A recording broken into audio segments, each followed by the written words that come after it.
Wow, interesting conversation we've been having in the studio, but painful. We just can't bring some of these before the camera. It's about morality. It's about what really makes us as Nigerians. It's about what we truly are as a people. We're talking about Bobrisky. We're talking about some of the shenanigans, especially those making the rounds on social media in the outgone week. My name is Matthew Okugbe. Remember, the show is FP, and we are so excited to be back. If you've missed us, don't worry. We are back in full flesh, and we are set to serve you at the best, just the way we always do. Another interesting package is upon us. Remember, it's been a week of so much to talk about, especially on the home front. My name is Matt, and I'm so excited to be back. And not to forget, Chooks is also in the studio. But first, let's go on a break, and when we return, you know what to expect. Plenty of fireworks, as we said. We also have a special guest, so plenty to expect, I must tell you. Chooks is here in the studio as well. She's looking very, very colorful, I must tell you. Yeah, so colorful. You know, we've been away for quite a bit. Absolutely. So we needed to come in with some colors so they would know we're back. Yes. You know, and we're here to do what we normally do. Yes. Let's start with one very interesting one as far as some of the trending stories in the course of the week are concerned. We'll talk about a gospel singer, Mercy Chinwo. She was in the news all through the week, basically on the issues that several persons won't really want to relate with, because this has to do with her marriage. This has to do with a newborn. Some persons attributing the child to be somebody else's aside the father. You know all the stories and the shenanigans that went on social media. I'm happy that they are now in court, and some persons have been called to come prove what they've said online. Proving what is said online. Matthew, I think I like the way this is going. Do you know why? People just come online and say a whole lot of rubbish. People no longer guard their tongue. They just feel they can come up, say whatever they want, and they get away with it. I think this is going to put a plug to those attitudes. You can't just come and just try to destroy someone's home. It's very, very unfair. You begin to talk about someone's child. For goodness sake, if somebody celebrates something online, I just had a new baby, celebrate with them and walk away. Absolutely. Must you begin to bring up some stupid things? Yeah. Okay, now, the person that's called, what's his name again? Nathan Abasi. The Nathan Abasi. Gentleman to the call. Where they were a clergyman. A clergyman. A gospel gospel artist of immense repute. Jesus Christ. You don't I wonder where people get off getting some of these silly things they say. Yeah. I think they should face the music. Absolutely, absolutely. I saw a couple of videos online, especially on Facebook. This idea of content creation, I think, needs to be put into check. Not anybody, because I have a mobile phone, I could sit in front of my camera and begin to put out tantrums. I saw a particular video where a man was calling the name of his grandfather, that he can put anything on ground, that this child is not of the father's, that this child belongs to a particular person, and the father, in quotes, should go and do a DNA test. How did we get to this stage? Well, we just hope that justice will take its course. And let me also put it out there. You know the young girl that also had issues concerning cyberbullying, calling of names with Eniola Badmus. Do you know that also in the course of the week, she was given 3 years in prison? Oh, beautiful. Precisely, a court in Lagos, I sentenced her to 3 years in prison. Nice. And she is expected to serve for 6 months, pending when they might come for an appeal to see if she can be bailed out. And it will be to the tune of about 600 or 700,000 for her to leave and for her not to go behind bars. And that's even cheap, if you ask me. The arrest of Bobrisky by the EFCC, and a report also has it, he's now being charged for money laundering, from the mutilating of the naira to money laundering. And some persons are beginning to say, Bob, your cup don't full. It's time to go face the law. Yeah, Bob cup don't full. Yeah. A cup full. In fact, a cup full, they overflow. Sure. But then I want to take it from a different angle. Now, he's being charged with mutilation of the naira, spraying naira here and there, and it's against the Nigerian law. But Bob is not the only one who does this. Yes, yeah. Even our so-called lawmakers, you see them throwing bundles at parties. They too should be brought to book. I mean, these things shouldn't be one-sided. But what about the money laundering aspect? I want to take it, bit by bit. Yeah. Okay? So I want to handle that. Everybody who does wrong with the Naira should be brought to book, not just a Bob. Yeah. We see a whole lot of them online. Sure. We see them in parties everywhere. So he's not just the only one who's culpable here. But let's go into the money laundering aspect. I don't know what Bob does for a living. Yeah. Other than, brandishing himself on every social Instagram, media network and all of that. Other than that, I don't know what he does for a living. And I hear there's this 127.7 million. According to report that, passed through his account.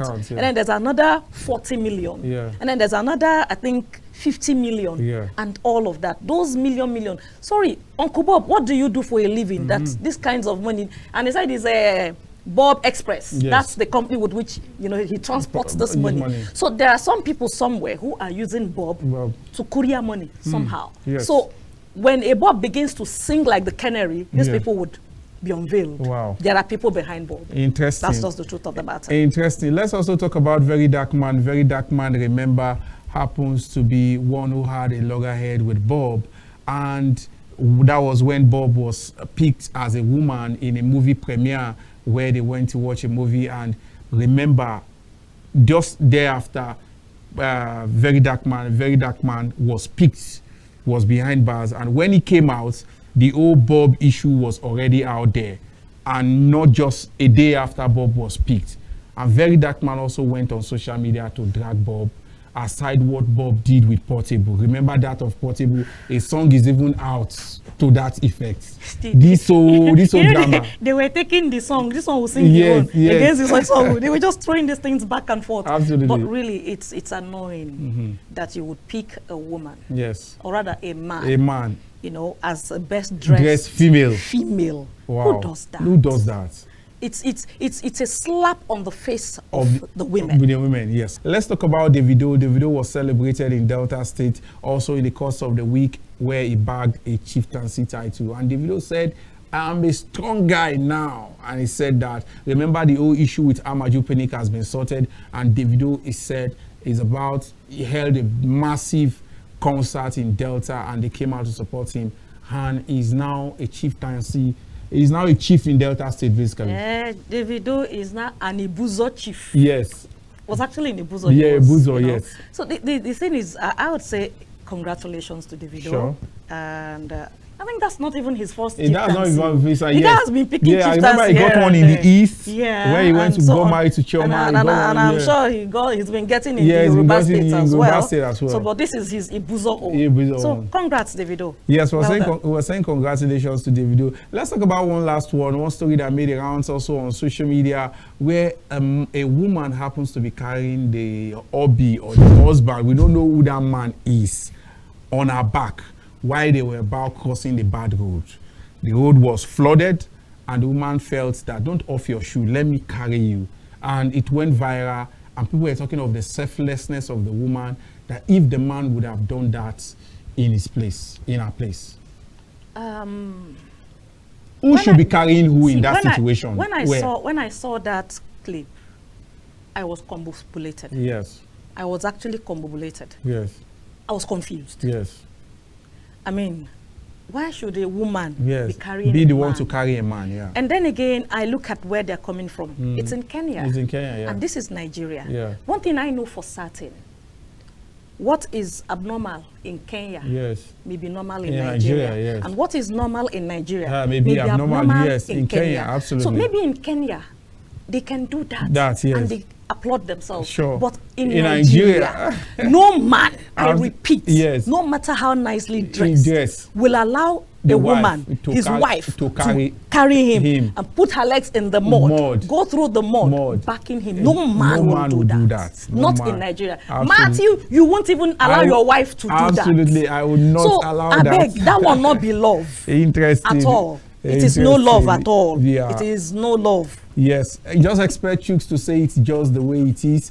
And we hope you've enjoyed every bit of what's trending for today. Remember, more still awaits as far as Family Platform is concerned. Let's look at a quotable quote for the week as well as a song for the week. Remember, so much making the rounds as far as the world of music is concerned.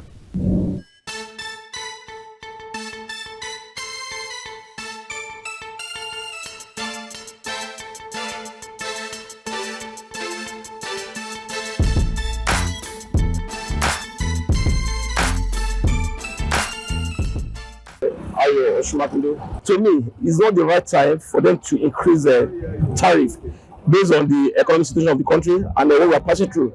Because as long as the price of the tariff now goes up, every other things might change. Really, the commodities that we thought the price to come down when the dollars is a bit coming down. But with this tariff now, it will increase the commodity of things. Okay, my name is Blessing Benedict.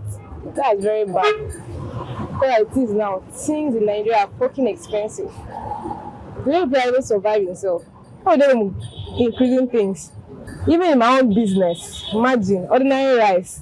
Someone can even afford rice. Some people can't even afford rice. Suppose of dairy, and they're still increasing it. How do they want people to survive? Okay, I'm Edema Ibo Mary. Well, if you ask me, I'll tell you no, because the price of everything had already gone up. So adding that of the electricity is not making sense. It will worsen the situation of things in the country. My name is Mrs. Kelechi. No. It's not the right time at all. It's not the right time. Everything is, in fact, this country, the hardship is too much. So adding another load in us is too much. So I think the government should just pity us.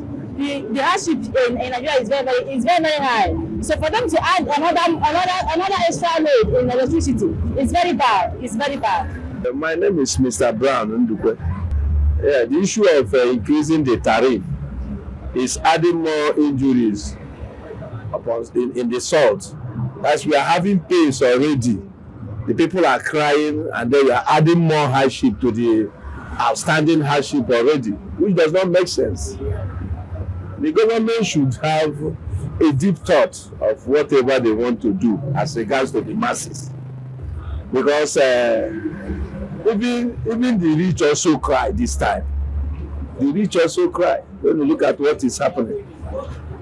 Are they ruling us or are they punishing us? I didn't miss this Obasi. No one way you will right.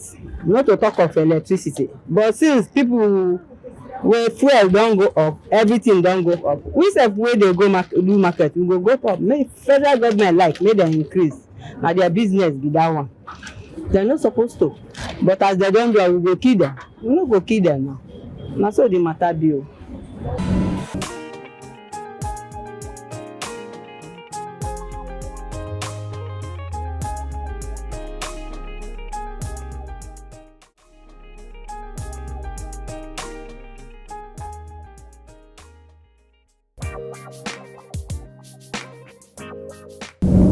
Wow, interesting. Those who bears the turmoil, the difficulties for today, definitely are optimistic that the days to come would be better. One of our quotable quotes for today, for the week precisely, the idea is to motivate you and give you the strength to continue to soldier on, especially with the prevalent economic situation. The show is still Family Platform. It is officially the inside segment of the show, and today we'll have a special guest in the house, and together we'll be looking at a very salient topic. Remember, social media has changed the dynamics around how we relate to ourselves. Certain things we do on an analog basis before now are now being done online, and this has constantly changed the orientation of how we see things and how we approach our everyday life. Today we're talking about the decline of reading among young people.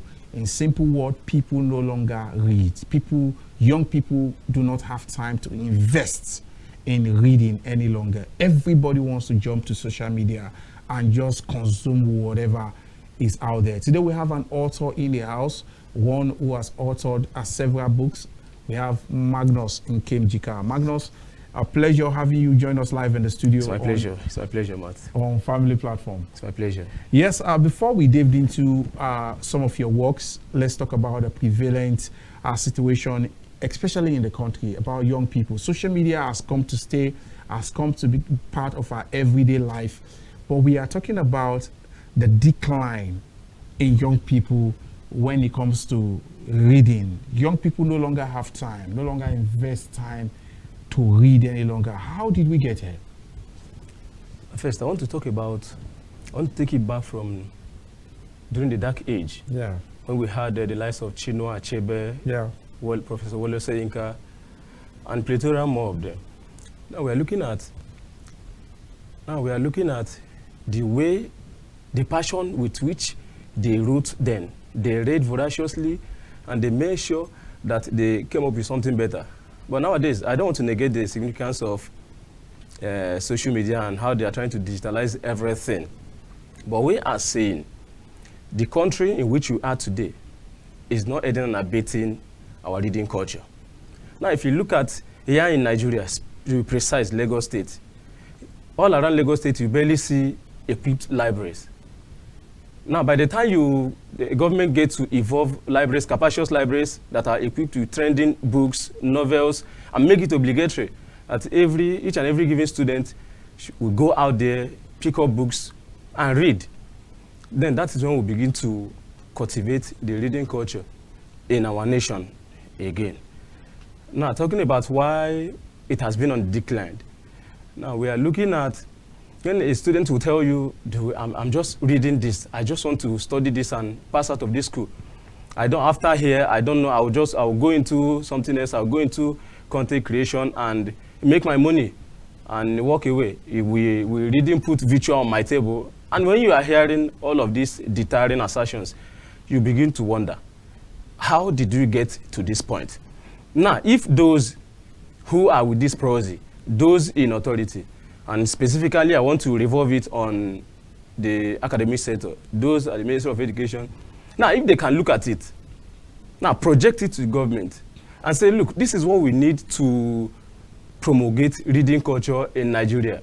We'll try to irrigate libraries and then get those books in those libraries, trending books, trending novels, get them into those libraries and make it admissible for anybody to freely walk in and pick up any book on the basis of choice and go through it.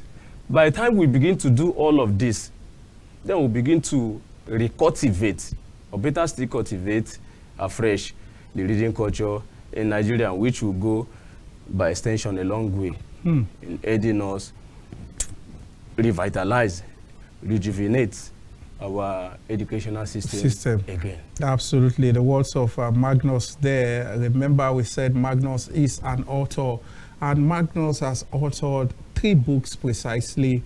I remember Fighter Jits, I remember Foreseen Fate, and I remember Corollary of Evil Tradition. Yes, yes. Talk to us about, let's talk about some of your materials, and let's talk about writing, let's talk about literature itself.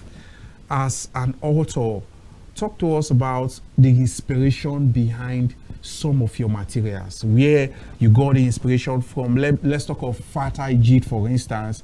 I've seen that book, I've gone through it, and I tell you, it is one that truly tells a story that would be enchanting anytime, any day.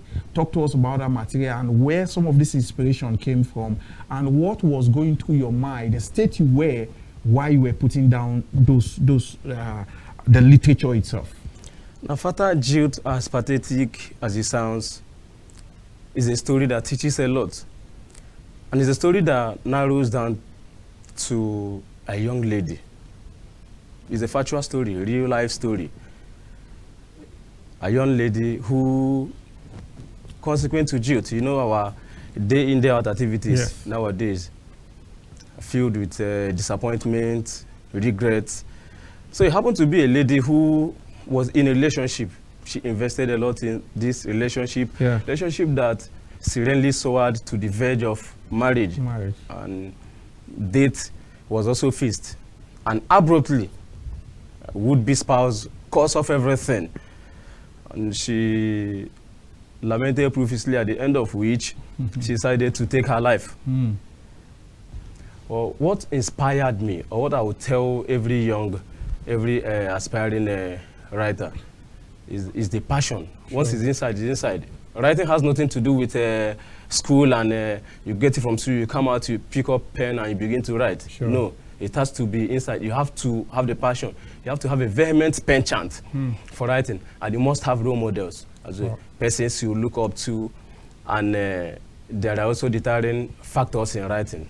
Because you look at it from the perspective of, what do I stand to gain in all of this? Am I getting money? How are people, how the patronage, how is it going? Is it going to be no more? How is it going to be? Now, if you are money-oriented, you may not want to dive into that part. Yeah. But if you are going based on passion, this is in you, it has nothing to do with school, academics, and what you imbibed growing up. Yes. Then you'll be able to, that's when you Excel. begin to strive and you want to project it to the general public to see what you have in stock. And Interesting. unfortunately, here in Nigeria, it's not being encouraged. Wow. Because wow. those are in our educational sectors, they're not really pushing it through. Absolutely. But we just hope that with the initiative of this nature, we'll begin to bring back the imbibe the culture of reading, because reading is highly essential. Of course. Yes, and we hope time again we'll have Magnus come to the house and look at other areas at which we can improve and continue to diversify the reading culture. Remember, things have gone no longer the way it used to be. Things are much more digital at this time, and we hope we'll be able to inculcate that as far as the publication of our books are concerned. Magnus, it's been a pleasure having you on the show. Same here, Matt. Wow. And I immensely appreciate it. Yes, and we hope that subsequently we'll get to see you again. Sure. Yes. Definitely.